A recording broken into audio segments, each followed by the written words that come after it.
महाराष्ट्र में चल रहा सियासी ड्रामा किसी बॉलीवुड की थ्रिलर मूवी से कम नहीं है।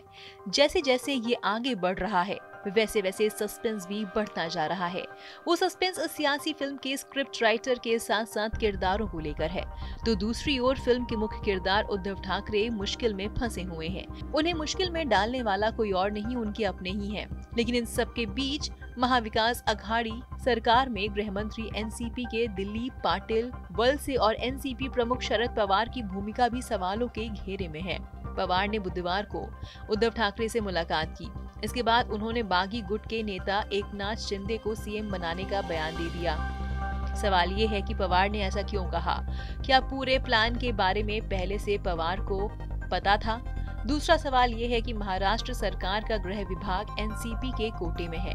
दिलीप पाटिल वलसे गृह मंत्री हैं, लेकिन शिवसेना के बागी नेता एकनाथ शिंदे एक साथ 36 विधायकों को अपने साथ मुंबई से सूरत ले गए और पुलिस इंटेलिजेंस को कानो कान भनक ही नहीं लगी। इसमें पुलिस इंटेलिजेंस की सक्रियता कहीं भी नजर नहीं आई। यहाँ तक कि बगावत के एक दिन बाद भी कुछ विधायक गुवाहाटी पहुंचे, उन्हें भी रोकने की कोई कोशिश नहीं हुई। हालांकि शरद पवार ने इस मुद्दे पर गृह मंत्री दिलीप वलसे से नाराजगी जाहिर की है। अगर सही वक्त पर उद्धव ठाकरे को इसकी भनक लग जाती तो वे भी राजस्थान के सीएम अशोक गहलोत के जैसे ही बाड़ेबंदी करके अपनी कुर्सी को सुरक्षित करने की जोर जुगत करते। सियासी सूत्रों की माने तो महाराष्ट्र में सरकार में भागीदार ही उद्धव को कमजोर करने में जुटे थे और ये खेल राज्यसभा चुनाव से शुरू हुआ। पहले बीजेपी को राज्यसभा चुनाव में कामयाबी मिली, जिसमें शिवसेना का उम्मीदवार हार गया। उसके बाद एमएलसी चुनाव में शिवसेना को हार का सामना करना पड़ा। कहा गया कि दोनों ही चुनावों में क्रॉस वोटिंग से गड़बड़ी कराई गई। वहीं सियासी जानकारों का कहना है कि एनसीपी के 2 मंत्री नवाब मलिक और अनिल देशमुख जेल में हैं। ऐसे में अपने मंत्रियों को बचाने के लिए एनसीपी बीजेपी के साथ अंदर खाने समझौता भी कर सकती है। ऐसे में टूट फूट से शिवसेना कमजोर होगी, जिसका भविष्य में एनसीपी को फायदा मिल सकता है। साल 2019 में बीजेपी के साथ एनसीपी ने गठबंधन किया था और एनसीपी नेता अजीत पवार डिप्टी सीएम बने थे। उस दौरान बीजेपी ने एनसीपी विधायकों को तोड़ने की कोशिश की थी, जिस पर पवार ने बीच बचाव कर 3 दिन में उसे सुलझा लिया था। लेकिन इस बार वे ज्यादा एक्टिव नहीं नजर आ रहे। ऐसा क्यों है कि अपनी ही सरकार बचाने में उनकी दिलचस्पी नजर नहीं आ रही है?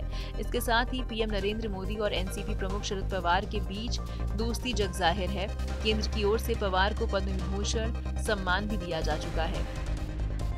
महाराष्ट्र में जिस तरह का सियासी ड्रामा हो रहा है, ऐसा ही मध्य प्रदेश और राजस्थान में हो चुका है, जहां मध्य प्रदेश में तख्ता पलट हो गया था लेकिन राजस्थान बच गया था। 9 मार्च 2020 को ज्योतिरादित्य सिंधिया समर्थक करीब 22 विधायक अचानक मध्य प्रदेश से लापता हो गए थे। अगले दिन ये विधायक बेंगलुरु के 5 स्टार होटल में मिले। उस दौरान भी कहा गया था कि इंटेलिजेंस विभाग ने कमलनाथ सरकार को प्रॉपर इनपुट नहीं दिया था। विधायकों को मनाने के लिए दिग्विजय सिंह भी बेंगलुरु गए, लेकिन फायदा नहीं हुआ और कमलनाथ सरकार गिर गई। वहीं राजस्थान सरकार में जुलाई 2020 में बगावत हुई। इसकी भनक सीएम गहलोत को पहले ही लग गई थी। बागी विधायकों ने जैसे ही राजस्थान की सीमा पार करने की तैयारी शुरू की, राजस्थान पुलिस एक एक विधायक को घर से उठाकर बाड़ेबंदी में ले गई और सरकार गिरने से बच गई। गौरतलब है कि पिछले 8 साल में अशोक गहलोत ही एकमात्र ऐसे नेता रहे हैं जिन्होंने तख्ता पलट की कार्रवाई को विफल कर दिया था। इस वीडियो पर क्या है आपकी राय? कमेंट सेक्शन में जरूर बताएं। देश विदेश की तमाम बड़ी खबरों से जुड़े रहने के लिए आप सब्सक्राइब करें हमारा YouTube चैनल TV9 डिजिटल।